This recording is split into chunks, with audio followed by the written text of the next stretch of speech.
takwa tentunya berkaitan dengan seluruh daripada anggota badan. Ketika kita ingin menjadi orang yang bertakwa kepada Allah, maka kita harus menjaga seluruh badan ini untuk tidak berbuat maksiat kepada Allah Subhanahu wa taala.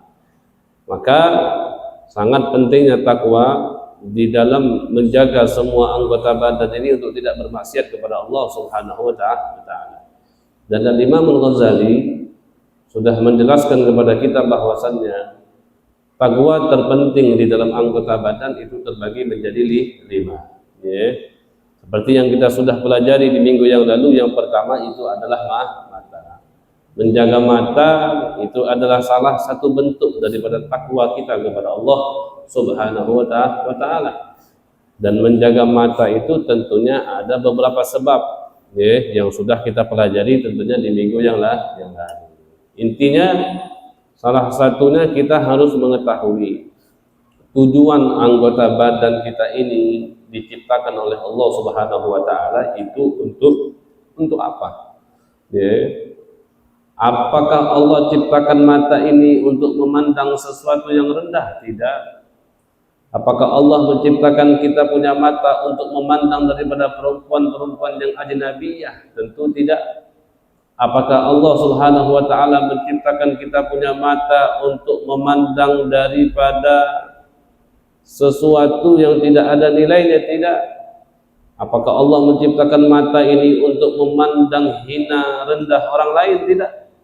Allah Subhanahu wa taala menciptakan mata dan salah satu tujuan mata itu yang paling mulia yaitu untuk memandang Allah Subhanahu wa taala. Maka oleh karena itu di sini kita harus mengetahui fungsi setiap anggota badan itu diciptakan Allah untuk apa? Gunanya apa? Agar kita betul-betul tahu cara untuk memposisikan atau menggunakan anggota badan ini yang sudah diberikan oleh Allah Subhanahu wa taala untuk kita semaksimal mungkin, sebaik mungkin, sesuai dengan tujuan yang memang Allah Subhanahu wa taala inginkan. Itu adalah mata. Nah, kemudian insyaallah pada hari ini kita akan melanjutkan pelajaran kita yaitu yang berkaitan dengan al-udhun. Ketika yang pertama itu adalah mata, yang kedua juga anggota badan yang harus kita jaga itu adalah telinga. Anggota yang harus kita jaga yang kedua apa? Telinga. Maka di sini Al-Imam Al-Ghazali beliau mengatakan fa'alaika bisiyanati sam'ika, maka bagimu apa bagi kita ini bisiyanati sam'ik, kita dituntut diharuskan untuk menjaga daripada sam'ika, pendengaran kita. Dari apa kita harus jaga pendengaran kita ini? Anil khana wal fudul, dari perkataan-perkataan yang keji. Al khana yani al fuhsh, al kalam al fahish, dari perkataan-perkataan yang keji. Wal fudul, juga dari perkataan-perkataan yang tidak ada manfaat sama sekali untuk kita dengarkan. Seperti misalnya disebutkan di sini ka ifsya'is sir zaujatah, seperti orang membongkar aib istrinya. Ketika ada orang bilang sama kita aib istrinya kayak gini, aib istrinya seperti ini, istrinya itu maaf disebutkan di sini juga salah satu aib adalah misalnya urusan yang ada di ranjang, kita beberkan, kita inikan, itu sesuatu hal yang tidak harus kita dengar. Dan kita harus menjaga tadi pendengaran kita dari perkataan-perkataan yang seperti itu.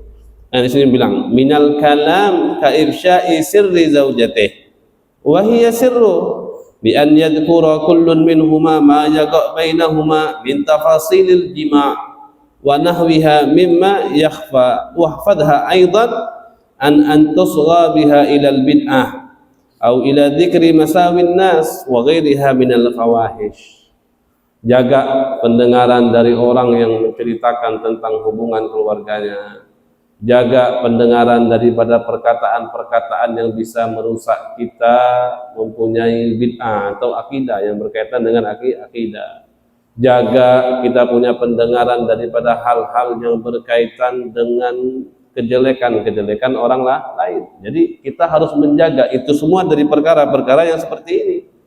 Karena telinga kita ini diciptakan oleh Allah Subhanahu wa taala litasma' biha kalamullah. Allah ciptakan kita telinga untuk apa? Allah ciptakan kita telinga untuk mendengarkan firman Allah, untuk mendengarkan ayat Al-Qur'an wa sunnati rasulih, untuk mendengarkan sunnah atau hadis baginda Nabi besar Muhammad sallallahu alaihi wasallam, wa hikmati awliya'i, dan Allah berikan kita telinga pendengaran juga untuk mendengarkan daripada untayan-untayan kata daripada orang-orang yang dekat dengan Allah Subhanahu wa taala, yang dengan perkataan mereka tersebut bisa membersihkan kita hati, bisa membersihkan kita punya hati, bisa mencerahkan kita punya hati. Jadi telinga itu fungsinya untuk itu. Ya, untuk apa tadi? Untuk mendengar firman Allah, untuk mendengar hadis Nabi, untuk mendengar untayan-untayan kalimat yang bisa membangkitkan hati, menyemangatkan jiwa untuk berbuat taat kepada Allah Subhanahu wa taala. Selain itu, apapun itu jangan kita dengarkan. Selagi tidak ada daripada hikmah atau tidak ada daripada kebaikan, jangan sekali-sekali kita mendengarkan perkara orang lain. Karena itu bukan fungsinya telinga Allah ciptakan untuk kita. Bukan fungsinya telinga Allah berikan kepada kita. Fungsi telinga yang Allah berikan kepada kita untuk mendengar firman Allah, untuk mendengarkan hadis Nabi, untuk mendengarkan daripada perkataan-perkataan orang-orang soleh yang dekat dengan Allah Subhanahu wa ta'ala. Wa tatawassal bisifadatil ilm ila al-malikil muqim wan na'imid da'im fi diwari rabbil alamin. Dan juga telinga Allah ciptakan untuk kita menyambung daripada ilmu, mendengarkan daripada ilmu, ya, sehingga dengan ilmu tersebut kita bisa bersambung kepada Allah Subhanahu wa ta'ala. Fa idza asghaita biha ila syai'in minal makarih sara ma kana nafi'an laka daran alaih. Kalau fungsi telinga ini yang seharusnya mendengarkan ayat Al-Qur'an, kemudian tidak kita dengarkan ayat Al-Qur'an tapi kita dengarkan perkara-perkara yang dibenci oleh Allah, maka faedah telinga tadi pindah. Kalau telinga kita dengarkan Al-Quran, maka kita bakal dapat manfaat, tercerahkan hati, dapat daripada cahaya Al-Quran, dapatkan daripada pahala. Karena mendengarkan Al-Quran lebih bagus daripada mendengarkan apapun, bahkan daripada azan. Ya, lebih bagus mendengarkan Al-Quran. Kecuali kalau azan dikumandangkan, maka dengarkan azan dulu baru lanjut dengarkan Al-Quran. Ya. Tapi secara menyeluruh mendengarkan Al-Quran lebih bagus daripada mendengarkan azan. Nah, itu fungsinya telinga. Maka apabila kita balik yang fungsinya awalnya itu mendengarkan Al-Quran tapi kita dengarkan perkataan-perkataan yang tidak bagus, kalau mendengarkan Al-Quran dapat manfaat, tapi kalau dengarkan perkataan-perkataan yang tidak bagus, malah kita dapat madharat, dapat dosa. Hati kita yang awalnya kita baik sama ini orang, akhirnya kita banyak curiganya sama ini orang. Yang awalnya kita dekat sama ini orang, akhirnya kita jauh sama ini orang. Berapa banyak kita ini terprovokasi dari omongan-omongan yang tidak penting, ya. Banyak sekali. Nih, jangankan di kalangan orang-orang yang tidak mengerti agama, bahkan di kalangan orang yang mengerti agama pun banyak yang rusak sudah. Banyak yang berubah, banyak yang terprovokasi akan daripada ucapan-ucapan yang mereka dengar, yang belum pasti itu benar atau tidak. Walaupun itu benar, syariat menuntut kita tadi untuk selalu berhusnuzon kepada orang. Tapi tadi itu daripada afat, itu daripada malapetaka kita mendengarkan daripada perkataan-perkataan yang tidak baik, perkataan-perkataan yang tidak bagus, sehingga merubah ataupun mengganggu hubungan kita sesama saudara-saudara kita. Ya. Maka jangan kita mendengarkan daripada perkataan-perkataan yang seperti itu. Maka disebutkan di sini, wadzalika, yakni kita menjaga daripada lisan itu liamrin, karena dua perkara. Kenapa kita menjaga telinga? Karena ada dua perkara. Salah satunya Allah Subhanahu wa taala berfirman, samma'una lil kadhibi akaluna lis-suhud. Allah Subhanahu wa taala berfirman apa? Samma'una lil kadhib. Mereka punya telinga itu, mereka hanya mendengarkan perkara-perkara yang berbau bohong. Riba orang mereka dengarkan, kebohongan-kebohongan mereka dengarkan. Akaluna lis-suhud. Mereka memakan daripada sesuatu yang haram. Di sini Allah Subhanahu wa taala menyamai posisi orang yang mendengarkan perkara-perkara yang tidak baik sama seperti orang yang memakan makanan yang haram. Allah kaitkan mereka ini. Allah tidak pisahkan mereka ini, Allah gabungkan. Samma'una lil kadhib, orang yang mendengarkan dari perkara yang penuh dengan kebohongan tadi, akaluna lis-suhud, orang-orang yang memakan daripada sesuatu yang haram. Artinya nggak ada bedanya. Di sini kita bisa mengambil dari ini ayat bahwasannya mendengarkan perkara yang haram, mendengarkan perkara yang bohong, mendengarkan perkara yang tidak diperbolehkan untuk diucapkan, itu juga nggak boleh. Nah, kan ulama mengatakan mahurima qauluhu hurima sam'uh. Yang haram untuk diucapkan maka haram pula untuk didengarkan. Yang haram untuk diucapkan maka haram pula bagi kita untuk mendengarkan. Ketika kita mengetahui perkara ini nggak boleh diucapkan, jangan didengar. Jangan didengar, nggak boleh untuk kita dengar. Makanya di Imam Ghazali atau Imam apa di ini kitab dikatakan, kalau misalnya kita ada di posisi suatu tempat yang mana di situ tempat yang kita duduki itu orang itu pada ngomongin sesuatu yang haram, tapi pada saat itu kita nggak bisa pergi, karena mungkin terdesak atau mungkin ada faktor-faktor yang lain yang menyebabkan kita nggak bisa pergi daripada duduk sama orang-orang seperti itu. Nggak bisa pergi kita, dan kita juga nggak punya kemampuan untuk mencegah. Karena kan di dalam perkara amar ma'ruf nahi mungkar ini, kalau kita bisa mencegahnya dengan tangan, kita cegah dengan tangan. Kalau nggak bisa dengan lisan. Kalau nggak bisa dengan hati kita. Nah, Imam Ghazali mengatakan kalau ente nggak bisa dengan tangan, ente nggak bisa dengan lisan, ente nggak bisa, kemudian ente nggak bisa lari daripada tempat tersebut, maka cukup di dalam hati ente tidak menyukai atau tidak ridho dengan perkumpulan yang seperti ini. Kemudian jangan ente dengarkan. Gimana caranya? Ente sibukkan misalnya diri ente bertasbih, ente bersalawat, ente pikirkan sesuatu yang bisa membuat telinga ente itu nggak bisa mendengarkan daripada perkataan-perkataan yang tidak baik. Nggak boleh didengarkan. Kalau kita dengarkan, malah kita yang ngulik-ngulik. Apa gimana si fulan kabarnya? Oh, lama dia nggak kelihatan. Kerja apa dia? Oh, kerja ini. Ya ngapain dia itu? Gimana dia ini? Kok dia kayak gini? Wah, kita ngulik-ngulik aibnya kita ini. Oh, enggak. Haram itu hukumnya.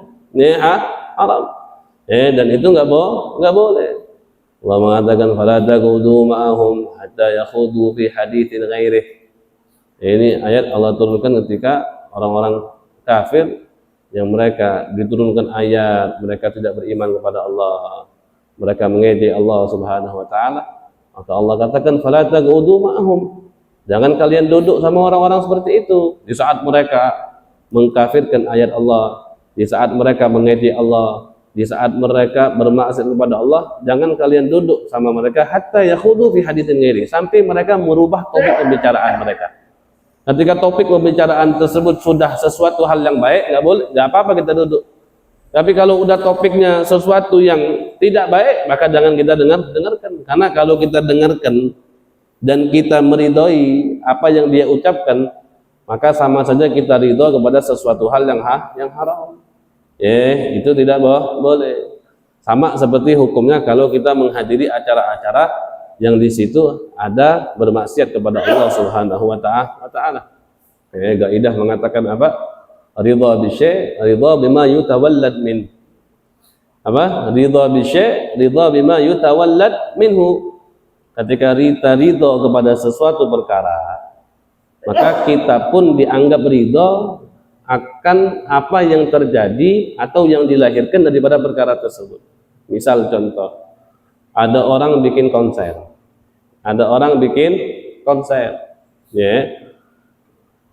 ketika ada orang bikin konser, kita sebagai orang yang baik itu yang mempunyai wewenang untuk mengizinkan, atau tokoh masyarakat misalnya, kita tanda tangan, kita setuju, bahkan kita mengatur. Yang penting nggak ribut, yang penting parkirannya aman, yang penting kondusif, diatur tuh konser. Yang namanya konser pasti di dalamnya campur aduk laki-laki perempuan, itu sudah haram tuh. Campur aduk laki-laki perempuan, itu disebut khalwa, itu sudah haram hukumnya, tidak boleh. Udah pasti di situ bukan hanya perempuan yang berjilbab yang hadir, paling banyak yang nggak berjilbab tentunya. Pakaiannya ketat-ketat, anggota tubuhnya itu semuanya ngejiplak udah, ngejiplak udah, ngejiplak. Di situ musiknya diputar, jogetnya semrawut, sudah nggak ada istilahnya penghalang laki-laki perempuan. Bahkan di acara-acara tersebut banyak orang yang mungkin mabuk, banyak orang yang habis itu kenalan kemudian pesan kamar, itu kan banyak seperti itu. Ente tanda tangan itu konsep, ente bukan hanya mengizinkan konser, tapi ente mengizinkan apa yang lahir dari perbuatan konser. Kalau ada orang mabuk, ente kena dosa orang mabuk. Kalau ada orang zina, ente kena dosa orang zina. Dan apa saja yang lahir daripada perbuatan maksiat di situ, kita semua kena. Kita semua kena.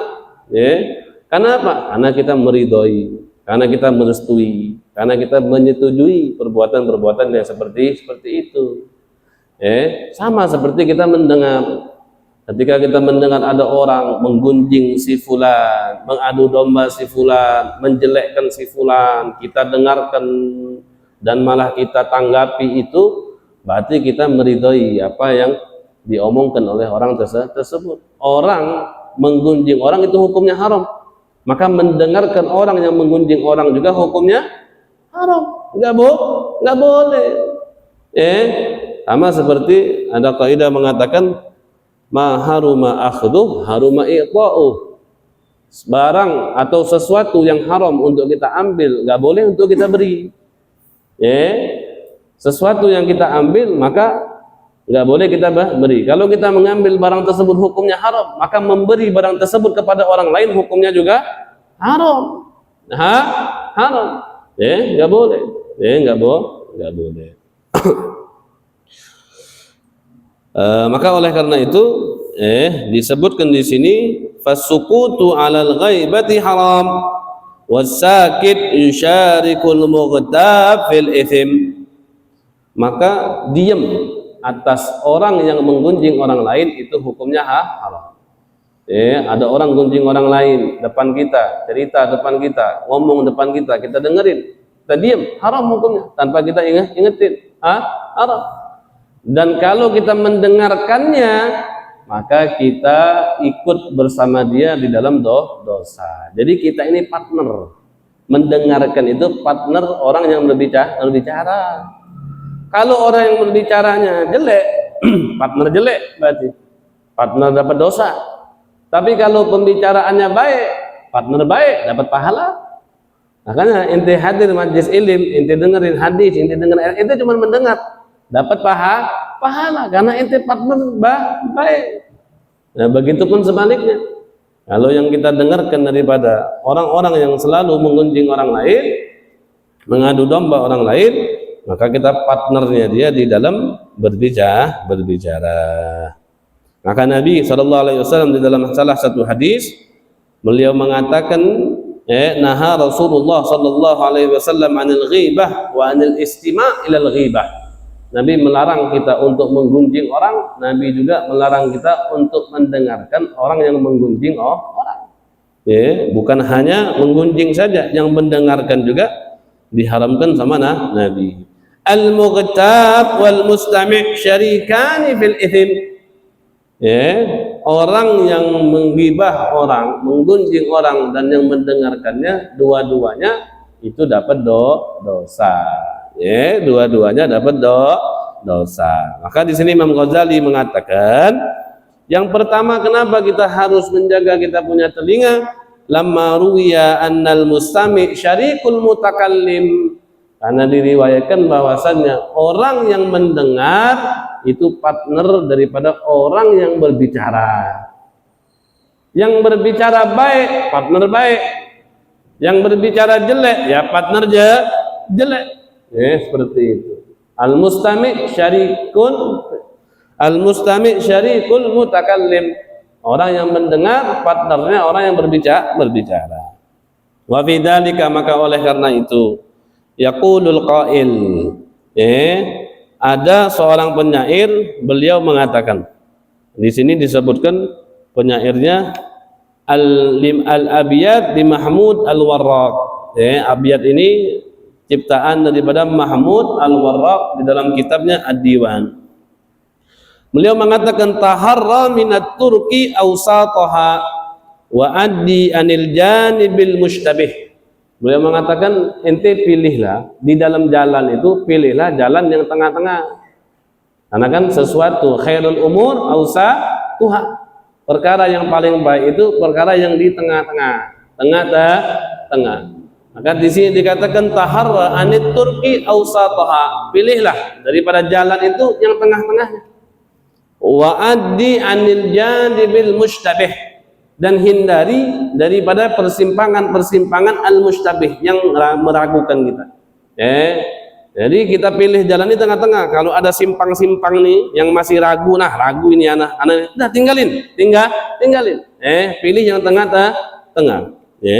Wa sam'aka sun an sima'il qabi ka saunil lisan anil nutqi bih, dan pendengaranmu itu jaga. Jangan mendengar sesuatu yang jelek, sebagaimana kau harus menjaga lisan untuk tidak berbicara yang jelek. Lisan tidak boleh berbicara sesuatu yang jelek, begitupun juga pendengaran tidak boleh mendengarkan sesuatu yang jelek. Fa innaka inda istima'il qabi syarikun ligailihi fantabih. Karena sesungguhnya ketika kalian mendengarkan perkara yang jelek, maka kalian itu adalah partner daripada orang yang mengatakannya, fantabih, maka hati-hati. Jangan merasa kita tidak diberikan dosa, jangan dikatakan kita tidak salah. Mendengarkan perkara yang jelek pun kita juga diberikan dosa oleh Allah Subhanahu wa taala, sebagaimana dosanya orang yang berbicara. Nah di sini disebutkan nih, ada beberapa imam seperti Imam Ibrahim ibnu Adham. Imam Ibrahim ibnu Adham itu pernah suatu saat Imam Ibrahim ibnu Adham itu diundang acara walimah, acara habis pernikahan, habis akad biasanya orang bikin walimah. Kalau bisa dibilang sekarang ini kayak resepsi. Imam Ibrahim ibnu Adham diundang untuk acara tersebut, hadir dia duduk sama beberapa orang. Nah, maka ketika dia duduk, ada satu orang yang diundang nggak hadir. Lagi duduk nih, misalnya kita lagi makan nih di meja nih, ada satu orang diundang nggak hadir. Nah, orang yang lain yang hadir ini ngomong, itu orang tuh nggak hadir tuh. Itu orang nggak hadir. Ada orang bilang innahu sagil, itu orang itu berat itu. Kalau mau hadir acara-acara kayak gini berat. Ngomongin cuman itu aja, satu kalimat itu aja, innahu sagil. Dia nggak hadir tuh karena dia mau berat. Ya nggak tahu berat apanya, atau berat badannya, atau berat geraknya, pokoknya dibilang itu orang tuh berat tuh untuk mau hadir acara. Cuman ngomong gitu aja. Tapi Ibrahim bin Adham beliau katakan apa? Ana qad fa'altu hadza bi nafsi haitsu hadartu mawdi'an yaghtafihi an-nas fa kharaja wa lam ya'kul thalathata ayyam. Imam Ibrahim bin Adham katakan kepada dirinya, aku telah melakukan ini kepada diriku, aku duduk di suatu tempat sama orang yang mengribahin orang. Kemudian apa dia menghukum dirinya apa? Dia keluar daripada tempat acara tersebut, dia nggak makan selama 3 hari. Nggak makan selama 3 hari. 3 hari dia nggak makan, dia menghukum dirinya karena dia mendengarkan orang yang menggibahin orang. Kalau kita nggak ada urusan, makan dulu, ada sate, ada daging, ada ayam, ada telur, apalagi telur-telur yang dipakai apa namanya, kayak yang bisa dibawa pakai apa itu kayu itu, ada duitnya itu bawa 5 gencet 10 gencet, urusan lah orang ngibain orang, makan dulu perut kenyang. Kita kayak gitu. Ini kalau dia Imam Ibrahim bin Adham duduk dia sama orang yang ngibain orang, pulang dia langsung tanpa dia makan, sampai rumah nggak makan lagi dia 3 hari. Sampai rumah dia nggak makan lagi 3 hari sebelum Allah Subhanahu Wa Taala berikan dia dosa, dia hukum dulu diri dia sendiri. Dia hukum dulu diri dia sendiri dengan dia tidak makan 3 hari. Padahal yang dia dengarkan cuman 1 kata saja. Orang bilang innahu sagil. Ini orang berat nih mau hadir. Cuman gitu aja ngomong. Yang kira-kiranya kalau orang ngomongin orang seperti itu nggak marah lah orangnya. Nggak marah. Tapi tadi dia bilang ini saya mendengarkan sesuatu yang tidak baik. Pulang dia hukum dirinya nggak makan 3 hari. Kalau kita malah semangat, makanlah gratis, ngomongin orang lagi, perut kenyang, bini libur masak, duit tidak keluar lauk untuk hari ini. Wah, laju bahasanya lah, laju. Ikut baik. Kamu nak ngomongnya apa? Laju. Kita ngomong. Apalagi yang ngajak ngomong itu tuan rumah, tambah lama lagi, tambah asik lagi. Enak dia nggak balik-balik. Wah, udah. Apalagi disiapin rokok gratis, tambah lagi. Kopi dah habis-habis. Kalau di rumah minta kopi sama bini, tadi pagi lah ngopi terus, habis kopi, habis gula. Nah, kalau di luar gratis, gratis kayak gitu. Tamam. Itu yang pertama tadi. Itu yang pertama. Jadi kenapa kita harus menjaga pendengaran kita?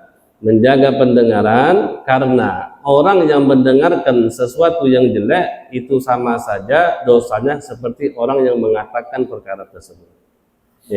Sama, tidak ada bedanya. Makanya kita perlu jaga kita punya pendengaran. Itu yang pertama. Kemudian yang kedua, anna dzalika yuhayyijul khawatira wal waswasa fil qalbi.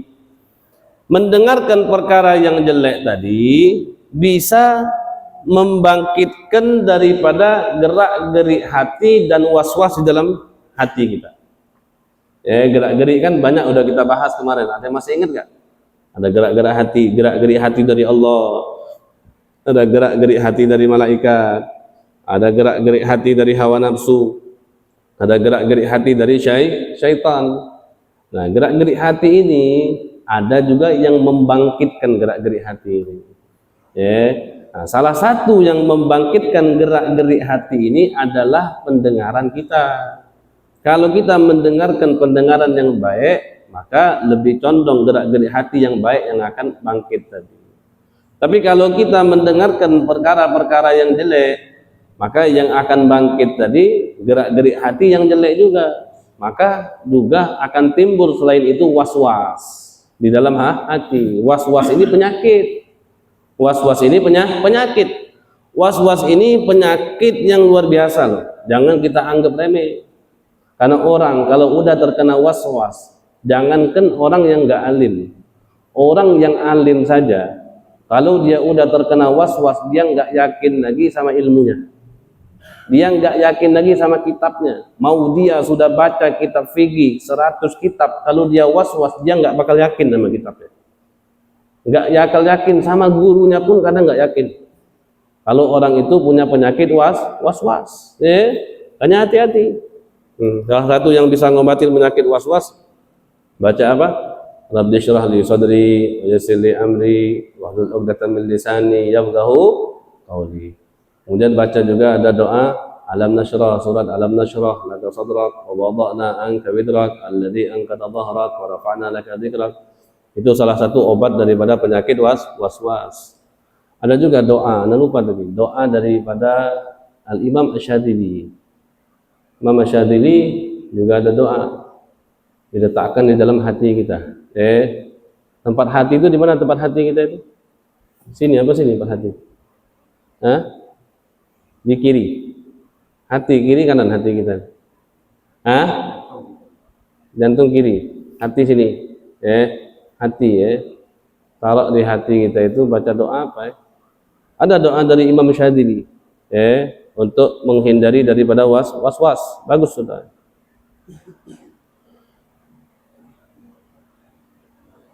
Ini apa? Subhanal Malikil Quddus, Subhanal Malikil Quddus, Subhanal Malikil Quddus Al Aliyil A'la. Nah, ulangi, Subhanal Malikil Quddus Al Aliyil A'la Al Khallaq Al Fa'al. Subhanal Malikil Quddus Al-Aliyil A'la Al-Khallaq Al-Fa'al. Kemudian baca ayat Quran, in yasha' yudhibkum wa ya'ti bi khalqin jadid wa ma dzalika 'alallahi bi aziz. Subhanal Malikil Quddus Al-Aliyil A'la Al-Khallaq Al-Fa'al. In yasha' yudhibkum wa ya'ti bi khalqin jadid wa ma dzalika 'alallahi bi aziz. Ini obat penyakit was-was dari Imam Syadzili. Sambil kita letakkan tangan kita di daerah hati ini, baca itu.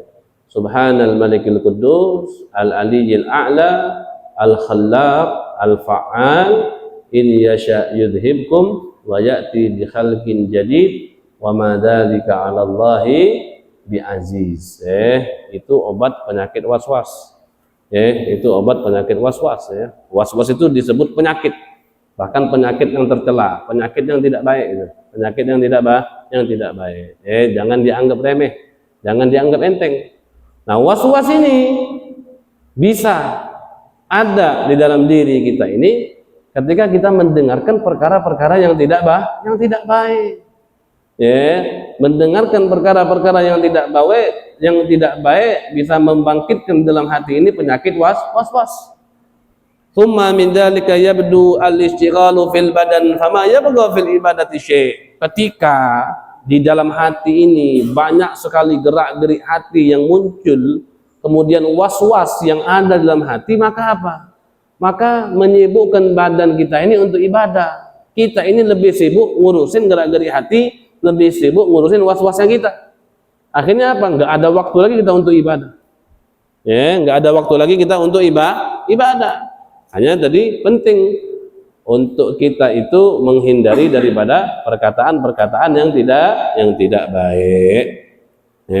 Sumalam, dan ini terjadi. Artinya ini terjadi sekali. Bahkan di tongkrongan-tongkrongan yang biasa kita tongkrongi, teman duduk kita, teman majelis kita, teman SD kita, teman sekolah kita, teman mondok kita, yang dulu udah kayak perangko. Kalau kiriman itu semuanya dibuka sama temennya. Kalau duit itu gabung. Kasur kadang gabung, semuanya gabung. Pakaian pinjam pakai semaunya. Jangankan istri aja, tidak boleh. Tapi kalau yang lainnya, wah sudah. Motor kemana-mana, ikut hadir acara ini, berdua boncengan, selagi ada dia pasti ada si fulan. Ketika disebutkan fulan, pasti ada fulan. Udah.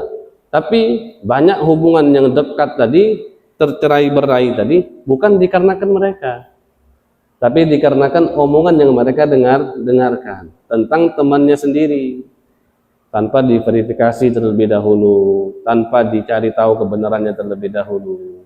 Kita lebih percaya itu, kita lebih percaya itu.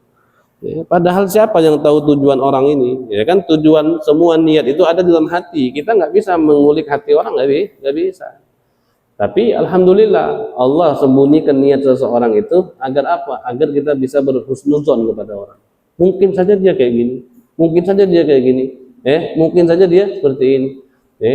Maka bukalah di dalam hati itu pintu untuk kita berprasangka baik kepada orang, 70 pintu. Kalau misalnya satu pintu itu untuk suuzon, 70 pintu kita buka untuk berprasangka baik sama orang. Orang ngakuin ini, mungkin saja dia kayak gini, mungkin saja dia kayak gini, mungkin saja dia kayak gini, kayak gitu. Jangan langsung sesuatu yang negatif keluar. Ini orang ini, masih aja, udah tua kayak gini, masih muda kayak gini, udah ini kayak gini, udah kayak gini. Udah, artinya dilatih. Hati ini perlu riyadhah. Kita ini tubuh biar sehat, olahraga. Olahraga. Hati biar sehat kayak gitu, latihnya kayak gitu. Jangan langsung sesuatu yang negatif timbul, jangan langsung itu nunjukkan. Artinya sesuatu yang negatif itu yang timbul di dalam diri kita ini itu nunjukkan hati kita itu jelek. Nunjukkan hati kita aja jelek. Kalau kita ngelihat perbuatan orang satu saja, kemudian kita komentari dengan komentar yang jelek, itu menunjukkan hati kita lagi jelek. Hati kita lagi nggak baik itu. Hati kita lagi nggak sehat. Karena kalau orang baik, pasti yang dia cari itu baiknya dulu sebelum negatifnya. Dia cari yang positifnya dulu, pasti kayak gitu. Sering kita ceritakan cerita siapa? Nabi Musa atau Nabi Isa? Nabi Musa kalau nggak salah, yang jalan sama murid-muridnya, ngelihat ada bangke. Ngelihat ada bangke udah mati, busuk, bau, jelek lagi. Namanya bangke. Apa kata murid-muridnya? Alangkah jeleknya ini bangke. Muridnya bilang jelek ini bangke, bau ini bangke. Muridnya bilang kayak gitu. Tapi apa yang dibilang Nabi Musa? Nabi Musa bilang apa? Alangkah indahnya gigi ini bangke. Alangkah putihnya gigi ini bangke. Di saat semua orang menganggap bangke itu semuanya jelek, tapi Nabi Musa masih bisa mengambil sisi positif dari bangke yang jelek tadi. Nabi bilang apa? Alangkah putihnya giginya. Padahal semuanya jelek itu bangke, bau, jelek semuanya dah. Tapi Nabi Musa bilang apa? Alangkah putihnya giginya. Itu menunjukkan apa yang ada di dalam hati, itulah yang akan tercurahkan di dalam lisan kita. Kalau hatinya baik, maka yang kita sangka dan kita ucapkan pasti baik. Walaupun semua orang mengatakan jelek, tapi kita bilangnya baik. Nah begitupun kalau hati kita jelek, maka apa yang kita ucapkan, apa yang kita sangka selalu jelek sama orang. Dia lakuin ini jelek, dia lakuin ini jelek. Walaupun dalam gambaran dia baik yang dia lakuin, tapi tetap kita nilai dia jelek. Kayak gitu. Seperti itu. Kemudian di sini disebutkan suma'lam, kemudian ketahuilah annal kalama, bahwasannya ucapan itu alladzi yaqa'u fi qalbil insan, yang jatuh di dalam hati manusia dengan mendengarkan, itu kedudukannya sama seperti makanan yang jatuh ke perut kita. Artinya ucapan itu yang kita dengarkan melalui pendengaran itu jatuh kepada hati ini sama seperti makanan. Kita makan masuk ke perut, kita dengar masuk ke hati. Tapi bedanya di dalam makanan dan lisan tadi sama aja. Faminhu dharra minhun nafi. Apa yang kita makan itu ada yang manfaat, ada yang tidak manfaat. Sama. Yang kita dengarkan ada yang manfaat, ada yang tidak manfaat. Wa minhul ghidha wa minhum summul gatil. Apa yang kita makan mungkin memberikan kita energi, ada juga yang kita makan memberikan kita racun yang membunuh. Sama yang kita dengarkan seperti itu. Kita dengarkan, ada juga yang kita dengarkan bisa memberikan energi kepada kita. Ada juga yang kita dengar bisa menjadi racun yang membunuh untuk diri kita. Wa taridu bal inna baqa'al kalam wa tajarru'ahu aktar wa ablagh minat ta'am. Tapi efek daripada apa yang kita dengarkan itu lebih besar dari apa yang kita makan. Kalaupun kita makan, kita dapat madaratnya. Karena makanan itu, apa yang kita makan mungkin bisa dihilangi dengan obat. Ya kayak gitu. Fa inna ta'am yazulu 'anil ma'idah binaumin aw ghairi. Karena makanan itu bisa hilang dari perut kita ini dengan kita tidur, dengan kita buang air besar, dengan kita buang air kecil, bisa hilang. Wa in wa rubbama yabqa atharuhu damanan thumma yadur. Bahkan mungkin saja makanan itu tersisa memang efeknya, tapi bakal hilang. Tapi apa yang kita dengarkan itu tidak mungkin hilang. Menghilangkannya itu susah daripada menghilangkan efek makanan. Ya, seperti itu. Walahu dawa'un yudilu atharuhu min jismil insan. Makanan itu ada obat yang bisa menghilangkan bekasnya dari badan manusia. Kebalikannya dari apa yang kita dengar susah. Jadi ketika apa yang kita dengar melekat di dalam hati, sulit untuk kita hilangkan.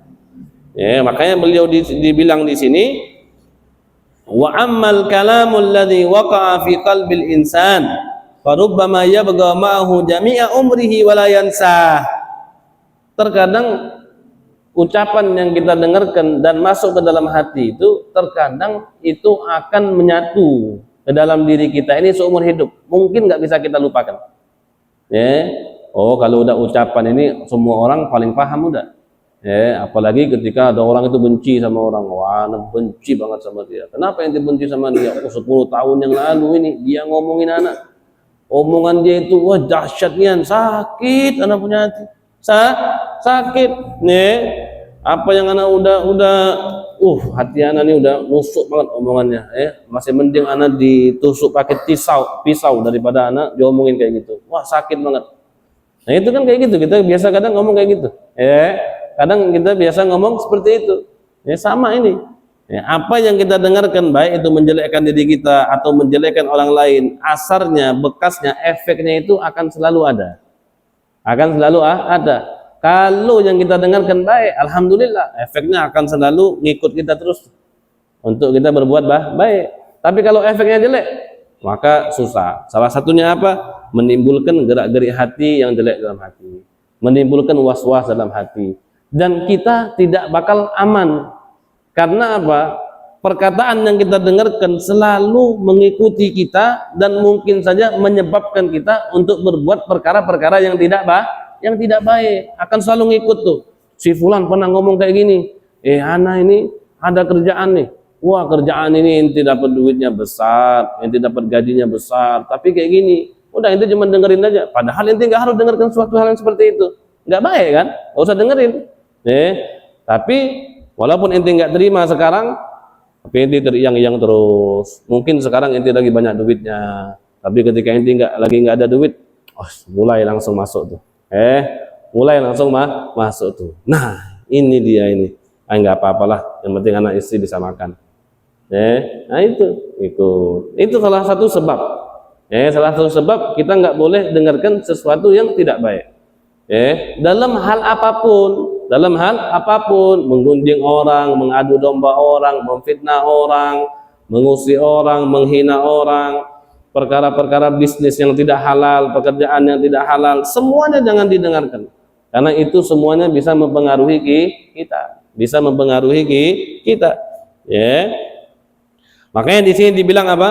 Fa in kana syai'an radi'an fala yadalu yuz'ibuhu wa yu'anni. Kalau yang kita dengarkan sesuatu yang jelek, maka perkara tersebut akan membuat kita capek, akan membuat kita tidak baik. Wa taridu bisababihi khawatiru fil qalbi wa wasawisu yahtaju ila an yu'rida anha. dan menyebabkan daripada gerak-gerik hati yang ada dalam hati kita dan penyakit was-was yang kita butuh sekali untuk mengobatinya. Butuh, kalau udah ada gerak-gerik hati itu bergelonjak di dalam hati, was-was yang begitu banyak, maka susah sekali. Kita itu harus betul-betul berpaling dari itu. Was-was, oh kayaknya anak takbir atau enggak? Wah, udah susah sekali. Wah, kayaknya enggak sah ini. Oh, kayaknya niat anak ini, anak belum niat tuh. Makmuman tuh belum, kayaknya belum anak sebut nih. Wah, lagi takbir. Kayaknya anak enggak nyebutkan usolli fardhal isya'nya enggak anak sebutin ya. Anak nyebutin ini aja. Waduh, ulang lagi. Wah, ulang lagi, ulang lagi. Kayak gitu ujung-ujungnya. Kayak gitu. Itu penyakit was-was tadi. Gimana cara ngobatinnya? Susah, kita lawan, kita ini. Nah kayak gitu. Itu bisa disebabkan daripada kita dengar. Kan lebih baik kita menutupi daripada sebab-sebab yang bisa membuat kita untuk punya penyakit was-was sebelum kita terkena penyakit was-was. Apa bahasa orang sekarang ini? Apa namanya? Maksudnya itu lebih baik apa? Sebelum daripada mengobati lebih baik apa? Mencegah. Lebih baik mencegah sebelum daripada mengobati. Cegah dulu. Selagi kita bisa cegah, ya kita cegah. Jangan kita udah kena baru kita obati, lebih capek lagi. Lebih capek lagi. Di dalam qaidah dikatakan darul mafasid muqaddam ala jalbil masalih. Darul mafasid, mencegah sesuatu hal yang rusak, itu lebih didahulukan daripada mengambil sebuah maslahat. Lebih baik kita cegah dulu baru kita ambil maslahatnya, kan begitu. Jangan sesuatu yang rusak itu enggak kita cegah kemudian udah merusak diri kita baru kita obati, tambah susah lagi. Berbeda kalau udah terlanjur. Kalau udah terlanjur ya sudah, mau gimana lagi. Kalau udah terlanjur tinggal tobat saja, tinggal usaha saja, tinggal diobati saja. Kan kayak gitu. Ente tahu misalnya hukum NATO. Orang NATO hukumnya apa? NATO hukumnya apa? NATO tuh ada orang NATO monyet di tangannya, ada NATO anjing di tangannya, ada NATO siapa idola dia tangannya misalnya badannya. Apa hukum NATO itu? NATO hukumnya apa? Haram. NATO itu hukumnya haram. Orang tato hukumnya haram dan tidak sah dibawa sholat. Tidak sah dibawa sholat karena tato itu ibaratnya dia nyuntik bukan nyuntik, ibaratnya dia pakai alat itu disuntik ke badannya itu sampai darah itu keluar. Nah darah itu nanti yang bekas, yang nanti yang ngukir-ngukir itu tuh, yang monyet tulis-tulisan sok-sok gaul tadi ditaruh di tangannya. Padahal Allah udah nyiptakan kita fi ahsani surah, di dalam gambaran yang paling bagus. Allah udah bikin kita ini makhluk yang paling sempurna, sudah sesempurna nggak bisa dibandingkan dengan makhluk-makhluk yang lain. Paling sempurna sudah Allah ciptakan kita, tapi kita rusak, kita tato. Nah tato itu najis tuh, najis. Makanya kenapa tato itu nggak sah sholatnya? Karena dia bawa najis, karena darah, kan darah itu najis gak hukumnya? Nah, najis. Tapi sesuatu yang masih di dalam badan kita ini, selagi dia belum keluar, kayak kotoran, kita ini kan bawa darah, kita ini kan bawa kotoran, ya kan? Kotoran najis. Tapi selagi masih ada di dalam diri kita belum keluar, maka tidak dihukumi najis. Tapi kalau udah keluar, itu najis. Nah, tato itu, ini kan ada darah yang menumpuk tuh di luar daripada kulitnya. Habis sudah keluar itu dibentuk sudah, baru dikasih tinta, tinta suci, tapi bergabung dengan sesuatu yang najis jadinya mutanajis, mutanajis. Makanya dia nggak sah sholatnya. Kenapa? Dia wudhu aja mutanajis, nggak hilang tuh. Dia mandi saja tetap mutanajis. Haram. Haram. Haram. Sama seperti orang yang masang tulang patah dengan tulang anjing misalnya, tulang babi misalnya. haram, walaupun di dalam tapi haram, wajib dikeluarkan. Ya kan, sesuatu yang najis kalau udah di dalam kan udah haram, udah haram. Tapi kalau meletakkannya haram, maka hukumnya haram juga. Orang masang pen itu patah tangan, patah tulang, nggak pakai besi, nggak pakai apa, dia pakainya tulang anjing, pakainya tulang babi misalnya, tulang monyet misalnya, itu kan haram. Nggak boleh. Kalau dia ada duit wajib dikeluarkan. Kalau dia ada duit wajib dikeluarkan. Nah, dia udah tahu hukum NATO haram, nggak boleh. Nah, kalau dia udah tahu itu, kalau dia memang udah tahu, nah inti jangan pasang, pasang. Nah, tapi misalnya ada orang dia nggak tahu dulunya, kemudian dia pasang, ya sudah, mau gimana lagi, suruh dia taubat. Terus wajib nggak dihilangin? Tetap wajib dihilangin, selagi tidak membahayakan diri dia, Lalu membahayakan diri dia seperti bahaya yang menyebabkan orang boleh bertayamum, nah itu nggak apa-apa kalau nggak dihilangin. Tapi kalau dia ada cara untuk ngilanginnya dan dia ada ongkos untuk ngilanginnya, wajib bagi dia untuk ngilanginnya. Wajib. Misalnya sekarang ada laser tuh, laser yang nggak bikin sakit, laser yang nggak bikin bekas. Untuk dia bisa ngilangin tato, ada duit, wajib hukum dia ngilangin tato. Wajib.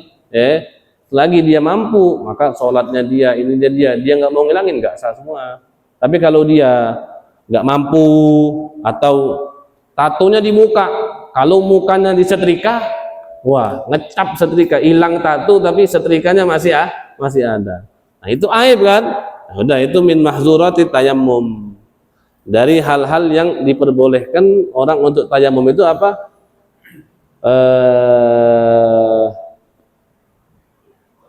Zuhuru syai'in fahis fi udwin zahir. Tampaknya sesuatu yang jelek di anggota badan di anggota badan yang kelihatan. Artinya anggota badan yang kelihatan itu muka, leher, tangan sampai siku, kaki sampai lutut, itu anggota badan yang tampak.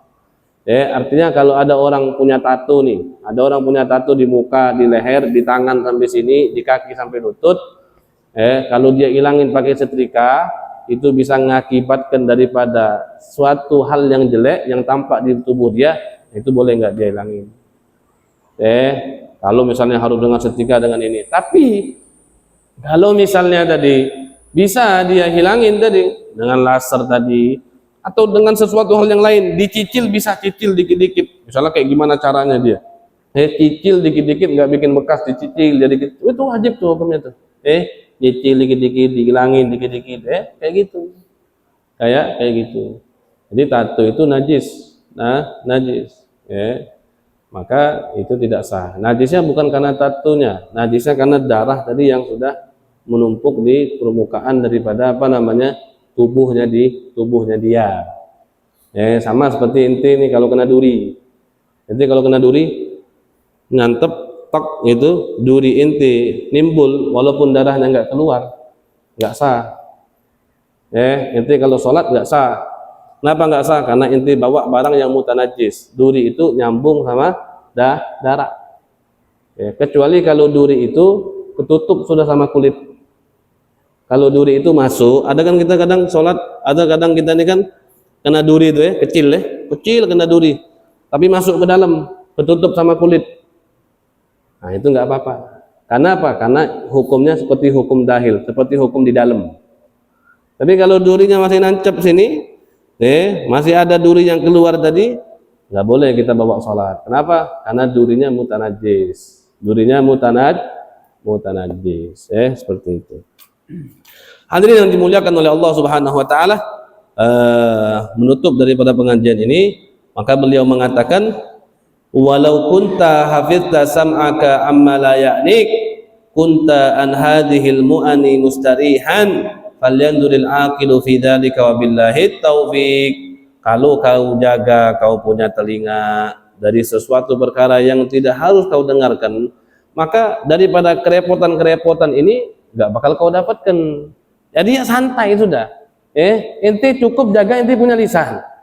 Kalau ente jaga punya lisan, ente nggak mungkin dapat penyakit was-was. Nggak mungkin ente dapat dosa.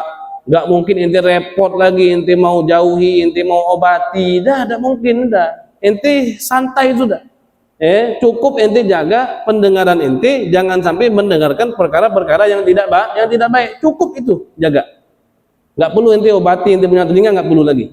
Nggak perlu ente repot-repot datang ke sini, minta nasihat, minta diobati, minta ini. Nggak perlu sudah. Ente cukup di rumah, ente cukup ibadah, ente cukup sama keluarga ente jaga ente punya pendengaran, udah selesai. Santai ente. Santai. Wabillahi taufik. Jadi mungkin ini saja pelajaran kita di minggu ini. Insya Allah yang penting untuk kita jaga. Yang pertama mata, yang kedua telinga. Tadi apa tadi sebabnya telinga tadi harus kita jaga? Dengan dua hal tadi. Kenapa kita harus jaga telinga? Satu, orang yang mendengarkan sama dosanya seperti orang yang berbicara. Kemudian yang kedua, mendengarkan sesuatu itu bisa membangkitkan daripada gerak-gerik dalam hati ataupun was-was di dalam hati. Yang mana itu semua tidak baik. Maka dengan dua hal ini kita harus menjaga kita punya pendengaran. Semoga insya Allah pendengaran kita semuanya dijaga oleh Allah Subhanahu wa Ta'ala. Didengarkan hanya firman Allah, didengarkan hanya ayat Al-Quran, didengarkan hanya sunnah Nabi besar Muhammad, yang hanya kita dengarkan hanya perkataan-perkataan orang soleh. Amin ya rabbal alamin. Sebelum kita